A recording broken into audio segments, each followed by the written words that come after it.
Hello there. My name is Jonathan Friedman, and you are listening to 5 Facts by EHN Canada. This is a show where we scour the internet for the most frequently asked questions about mental health and addiction and ask an expert for their answers to them. Today, it is my pleasure to introduce our guest, Monica Freilich. Monica Freilich is an accomplished government relations and communications professional with a strong track record across public and nonprofit sectors.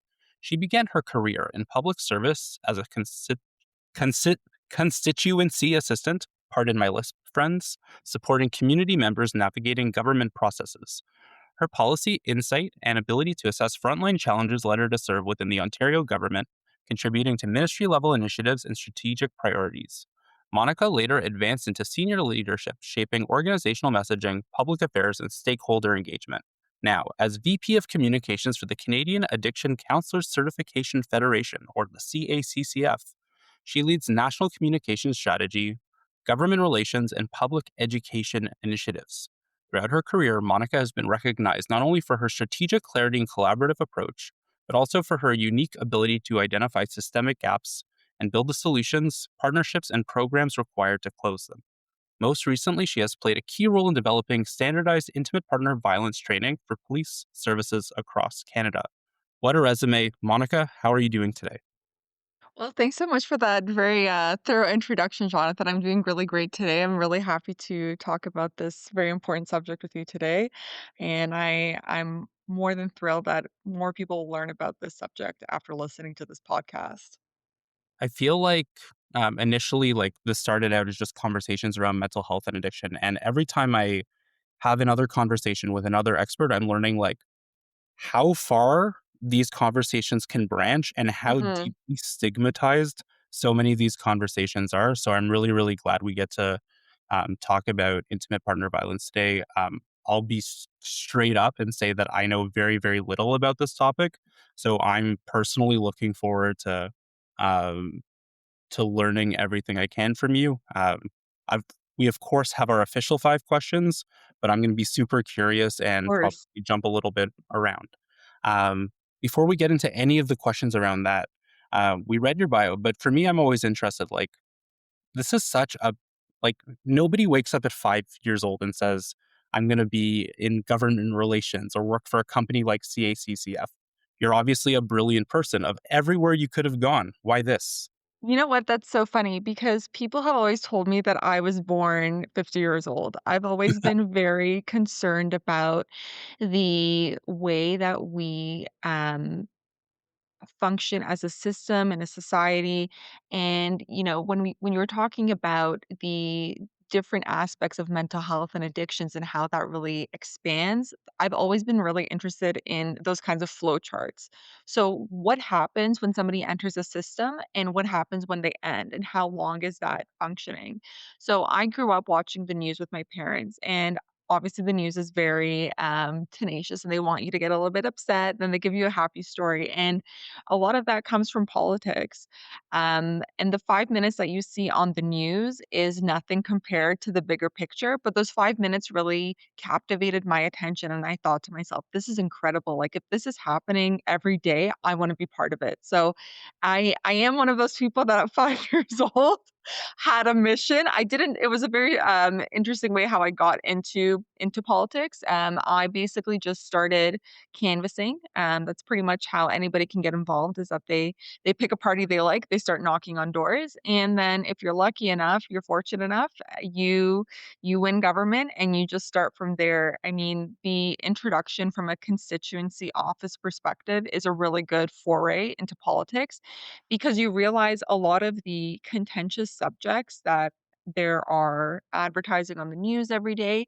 um, they get people excited, but the things that people need the most are simple things, like they need to get their birth certificate expedited for their child so they can open up a bank account, or they need to get their driver's license expedited, and these are things that are kind of the mundane but very necessary everyday government essentials. So for me, if it makes sense that if, like, small things work, you can make big things work, and that's where I come in as a person who really identifies those gaps because I can see firsthand as a constituency assistant in my first job in politics, how those things really affect people in their everyday lives.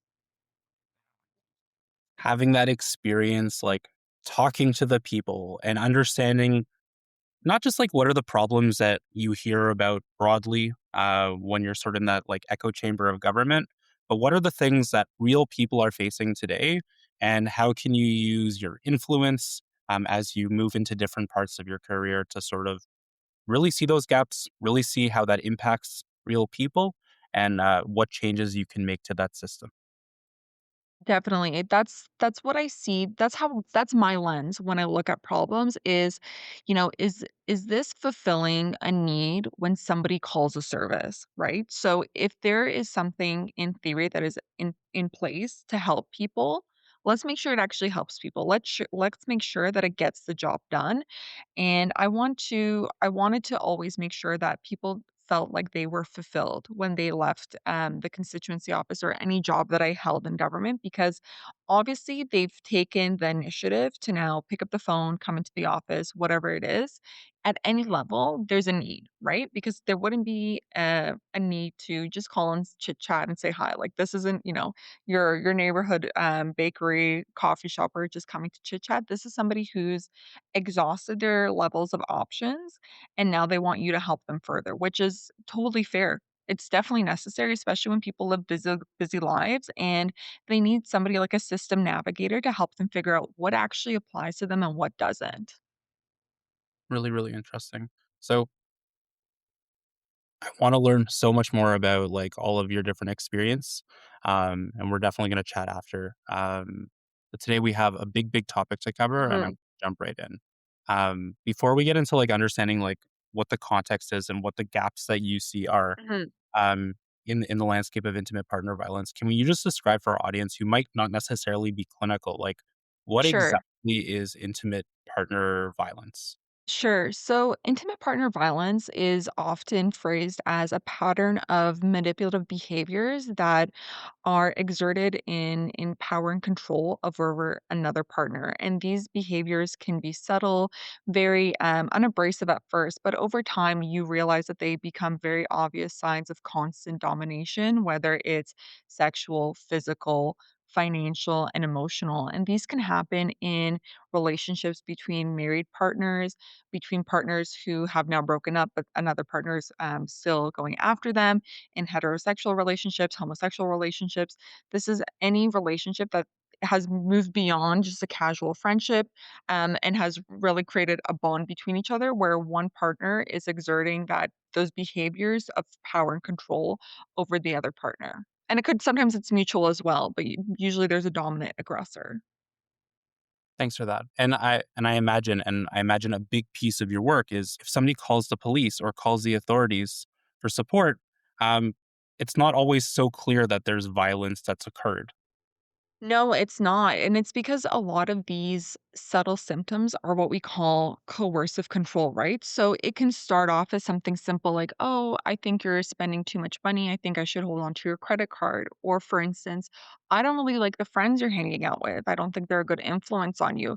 And so sometimes these things can be very subtle because you can say to yourself, oh, you know what? I did spend a lot of money, but let's say it's the holidays and it's kind of out of context. Or let's say, not everybody's you're not always going to have a great conversation with people, and so sometimes you leave, maybe a conversation with your family a little bit sad because it was a touchy subject, and that's an opportunity for somebody to manipulate and misconstrue the context to isolate you from support systems that would otherwise be available to somebody.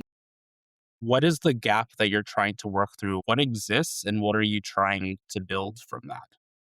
Right. So I think the big picture items when we're looking at these gaps is what the government themselves say is a gap. So we have had multiple death reviews call for the training of not only the justice system personnel, so that's anybody from communicators to police to judges, but also frontline professionals like teachers, healthcare workers, because those are the people that really communicate with those on the ground. So, for instance, why right now we're talking about police and judges is because it's come out of the CKW inquest. And so, the CKW inquest was a death review that came out of the murders of three women in Renfrew County in 2015.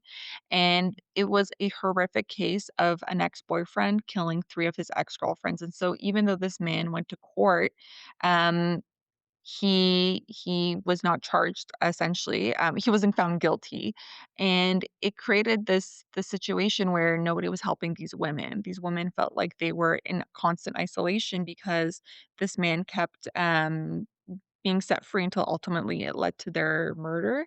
Um, and so why we are talking about judges is because of the specific laws that have come into place provincially and federally. Most notably Kira's Law, and Kira's Law came from the death of a young girl who was murdered by her father, during, like, a very messy custody battle, and the judge said that the domestic violence between the parents did not affect the child, and so we know that's not true. We know that's not true, and the judge just, he needed that extra training to say, "Yeah, like, you know what? There is a problem here. We should help the child, and we should, revisit this case, at a later time and make sure that, the child should be safe. That should be the first priority." And so when we're talking about intimate partner violence, it's not just about the partners themselves, but the holistic family as well, and how that's affecting kids. So, there's a lot of myths and misconceptions about what intimate partner violence is, whether or not people can leave. And those are the things that we want to really train frontline professionals on, because if they don't know the facts versus the myths, you're going to end up in situations like this where something so preventable, could have been stopped. Thank you so much for sharing that. And at the end, and this is not going to be one of the official questions, I really want to Yes, ask, like, do you, like, this is such important work, but it's also yes, heavy work. Like, yes. you like deal with that, like, in your day to day? Like, how do you take care of yourself, like, hearing all of these stories and like, Yeah. yeah, You know what? I believe that at the end of the day, like, these things need to be done, and I've also seen, people get help before things escalate. So I'm always looking at things from a very preventative landscape, and I think there's a lot that's focused on in terms of the rehabilitation portion of things. That's why I'm so passionate about the preventative side, because I know it it pays off so much more, when you stop things from happening versus having to pick up the pieces. I mean, just think about the small things in your life that you feel like you could have prevented and stopped you from doing all, like, the cleanup. And so when you put that into the perspective of intimate partner violence, if somebody could have intervened when people felt like there was something going wrong, that would have been so much cleaner to, process through that versus the after effect. really interesting. So I really want to get into, you mentioned before, those uh myths and misconceptions. Back to Yes. those words are Yes. difficult Yes. out there. Um I want to talk about that from, like, the professional lens. Like, we're Yes. working with police, we're working with first Yeah. responders. When you're going into a training session, what are some of those misconceptions that you see, and how do you address those? Yeah, I think something that people often get wrong is that, well, what's wrong with you? Why can't you just leave? And that's really that obviously sets it off from the beginning, that it's not about, well, what's wrong with you? It's like, well, it's like being a frog that's slowly being boiled. You're in a relationship with somebody, you love them, these are very strong emotions, and you're not going to suspect somebody that you love is trying to purposely manipulate you for their own benefit. And it takes a long time to figure out that, hold on, I'm actually in danger here. And when you finally realize you're in danger, you you don't know what to do. So you're kind of freaking out. Who do I tell? If I tell somebody, do they believe me? So a lot of the things that a victim is going through depends on, like, what the reaction is of the people around them.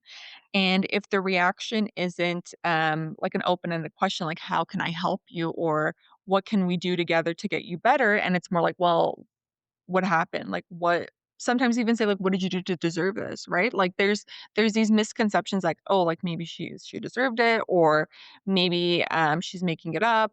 So there's a lot of myths like that, that somebody can just leave. And so what we know from the multiple death reviews across all provinces, so these are dozens and dozens and dozens of death reviews, is that it's actually the most dangerous time, when a woman leaves or like, or a man leaves or what you have it. So leaving the relationship is actually the most dangerous time because that's when conflict escalates the most. That's when the separation is realized, and all of a sudden the dominant partner can no longer exert control, right? Because that's their main objective is to exert that control, and all of a sudden they can't have that. So that's kind of that's I would say that's the biggest misconception is that it's so easy and I really it's highlighted over the course of like 30-year relationships where a woman is distrustful of the police because they don't know what the response is going to be. Oftentimes, it takes multiple times to leave. And so it's not like this happens over 1 or 2 years. It could. There's many relationships out there that a couple's been married for 30 years. The woman has stayed silent, and over the 31st year, unfortunately, it ends in a death, and so, it's not as easy as just picking up your bags and leaving, that's why we call them survivors is because they've survived a lot of abuse, and these aren't people who are, fickle. They're not people who, don't understand what's going on, they do understand what's going on, and that's why they have to be very careful in terms of how they leave, what their approach is, because they understand that they're living in, like, a volatile situation. So I imagine part of that training then is like specifically answering that question, why can't you Yes, leave? It's because yes, transitions create escalating behaviors. And how do we exactly, system and a safe transition plan or safety plan for that individual who's exactly. exiting that abusive situation? Exactly. Transitioning situations do escalate things. And I mean, imagine somebody who is now being accused of their behaviors as being problematic. They don't want to hear that. And now they want to punish the person who's accusing them of these things, right? So it's not uncommon for people to experience that kind of backlash because they don't want to admit that they have a problem, right? And that's where we're going from. So, because some of these signs are subtle, when you're Mhm. in that training, and I imagine this has a lot of applications for our first responders community, Yes, the police, but I also imagine there's some applications too for like I hear a story from a friend about a relationship that they're in, and I'm noticing some flags. Like, what are some of the flags that you teach, and what are some of the like I guess motivational interviewing types of questions that you would work with them to ask to sort of like uncover more of the story? sure. So I think sometimes a victim may be unwilling to speak because they don't want to be, number one, judged. So a lot of people will be embarrassed that they're even in this situation, right? So you have, and it's not always maybe like a one-time interview. Sometimes it's going to take a few times. So you have to ask, "I've noticed that, you've been isolating lately. What's going on that you're being distant from your family, from your friends? I noticed that you stopped, planning that vacation you wanted to go on. What's going on there?" And so it's those really open-ended questions where you see a shift in your friends and you want to find out, "Okay, well, from your perspective, what's going on?" And then slowly that opens the door to saying, my partner, he's been, limiting my spending. He's been, limiting my ability to speak to others. He's been limiting my, beliefs about myself that I'm not smart enough to get that advanced degree or I'm not good enough to get that, promotion. So it starts with those open-ended questions about, "I've noticed these things about you. Can you tell me more about it?" It's very non-judgmental and making sure that they're able to feel safe with you because another myth about these situations is that oh, if a woman recants, it would never happen, right? So if somebody is in the thick of it and they feel safer recanting, it's not because they've created this, hypothetical situation, it's because they're scared. Their heightened awareness of what might happen has created a situation where they don't want to admit it. So these are the holistic perspective of this person has been in such acute trauma and they've been in survival mode for so long, their cortisol is really high. They feel safer if they just kind of protect themselves versus seeking help. It's a long-term process to leave these relationships. Um, and it's really interesting, like that, you brought up the frog boiling metaphor, and we had a previous episode with Sydney Marcoux from Durham Region Victim Services. She actually used the same metaphor when we're talking about like gender based violence, whole, Mhm, mhm.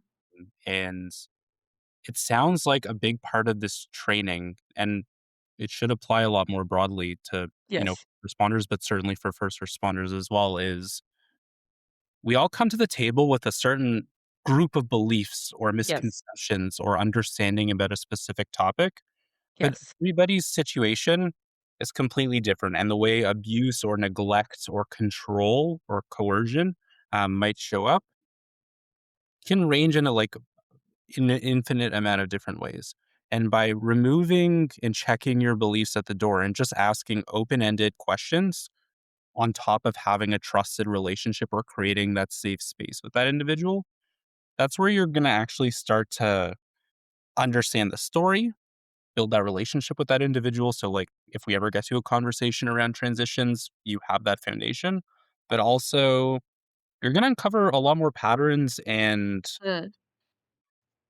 we'll call them bombs or critical pieces of this Yes. that would have otherwise been hidden. Yes.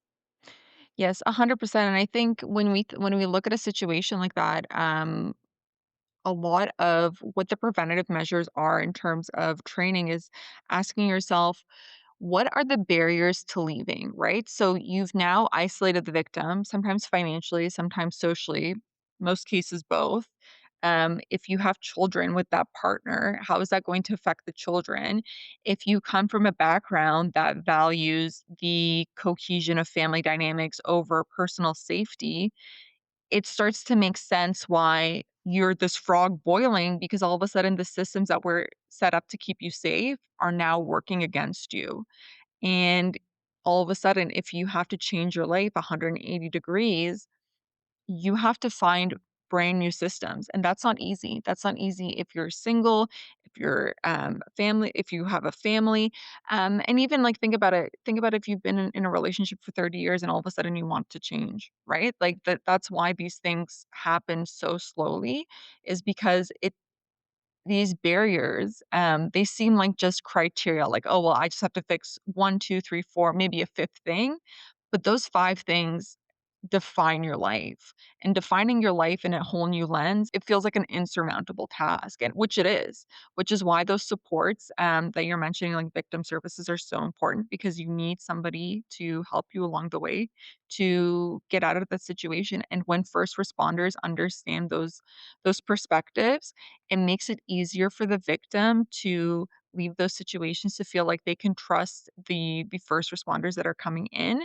And also the judges and the courts at the end of the day, they feel like they can get a resolution that reflects the lived experience that they've been through, because at the end of the day, why would you ever leave a situation, that you know is only going to be made worse by the people that are trying to that you think are going to try to help you, but it actually just makes the process so much, more enduring to go through.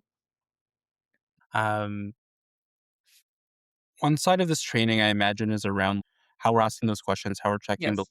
then the second half is like having a deep and thorough understanding of navigation and understanding like what services to tap into for what specific situations are occurring. An example would be like if there's children involved versus not children involved, so on and so forth. So is part of the training then like understand like teaching and creating an understanding of like what are the different services that exist in our ecosystem and how can first responders or individuals help victims tap into that? Yeah, so I think that's a really good question, Jonathan. I'm really glad you asked it because the bigger services in metropolitan areas have those necessary wraparound resources that women can find themselves in and in a program that helps them. But this standardized training really focuses on, first of all, like what IPV is and what the signs and symptoms are, because oftentimes when those are missed in those communities that don't have those huge metropolitan budgets, they can't get that to that next step. So this training is really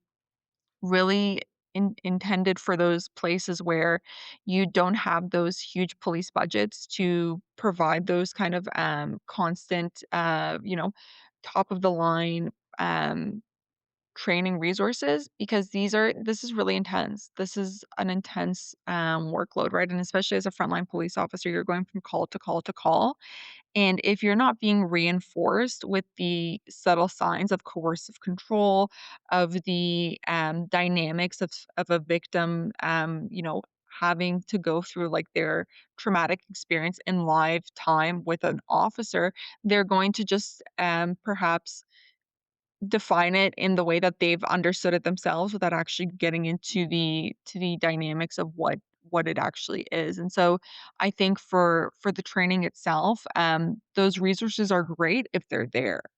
But for those areas where it's remote, it's rural, and people are far and few between, we wanna make sure that those individuals, if they're calling 911, that first time that they're calling, they're getting the help they need because oftentimes, the second call is already too late.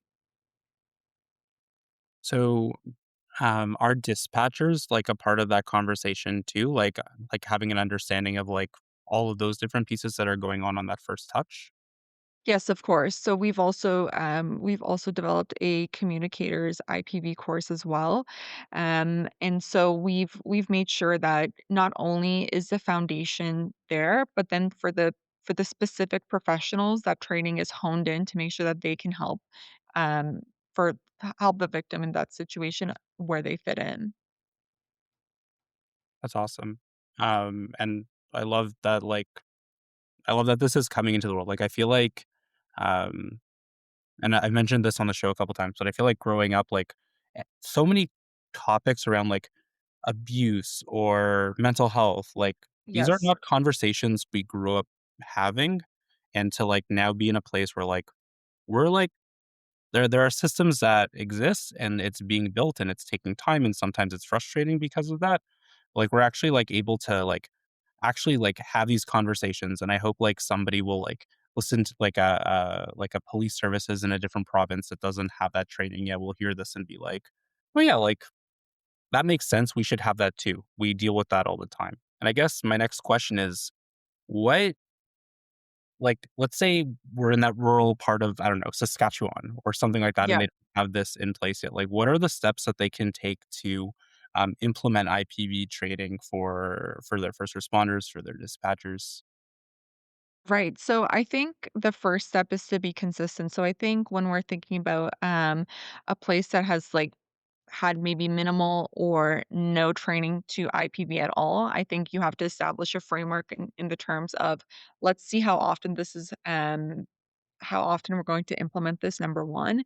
And number two, have a refresher course every year to make sure that, we're using the best practices. So there is ample information out there in terms of different risk assessments for police officers to use, um, various death reviews that can be cited in what's going on, collaboration with bigger police forces out there. That's these are all available to police services, but it's a matter of actually being able to fill in those gaps. And so I think that's where we come in and help them establish that first step, because oftentimes we know that just like anybody else, any other organization out there, everybody's kind of stretched thin, right? Everybody has their roles and responsibilities, and until somebody is the squeaky wheel, nothing really gets done. And that's where we come in as CACCF, is that we've identified this as a problem.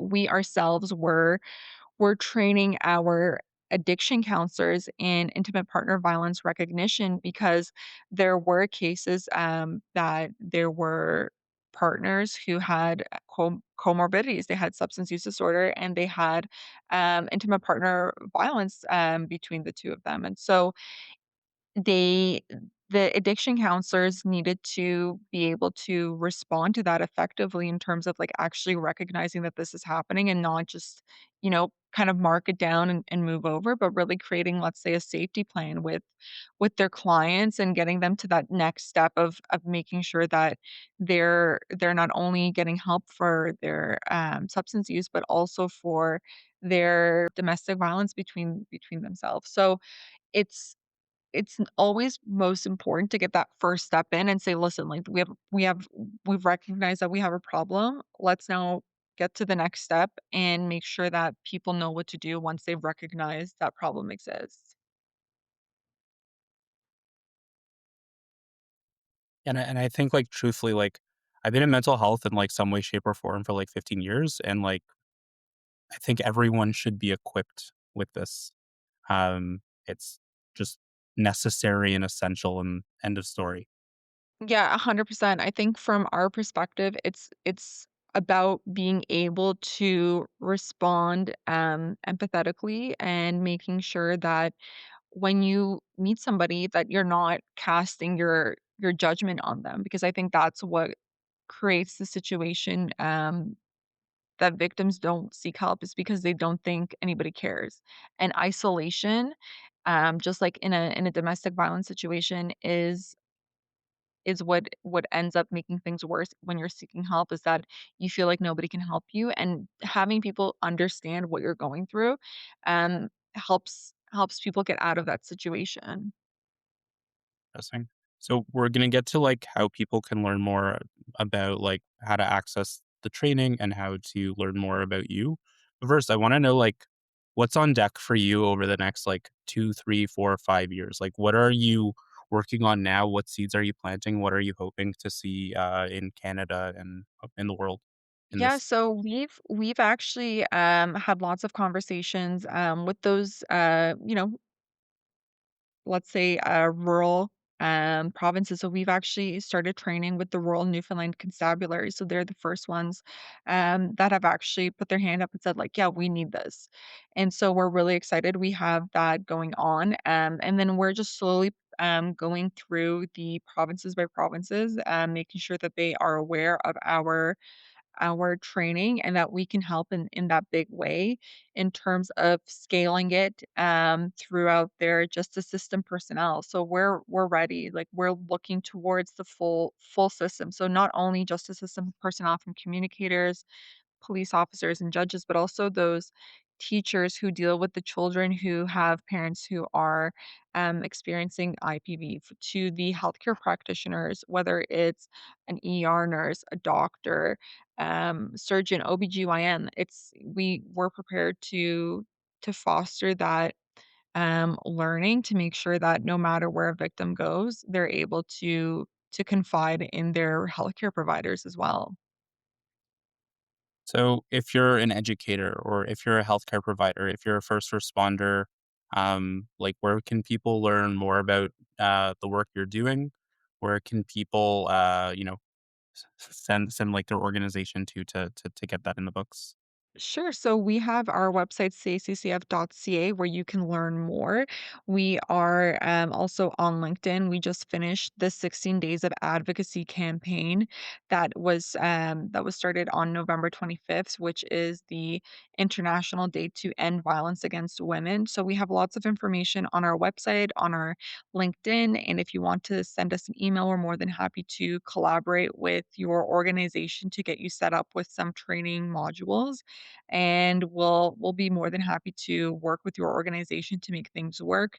We're very flexible. We want to make sure that in somebody's very busy day, this is a very robust but digestible information that you can use immediately for your everyday work.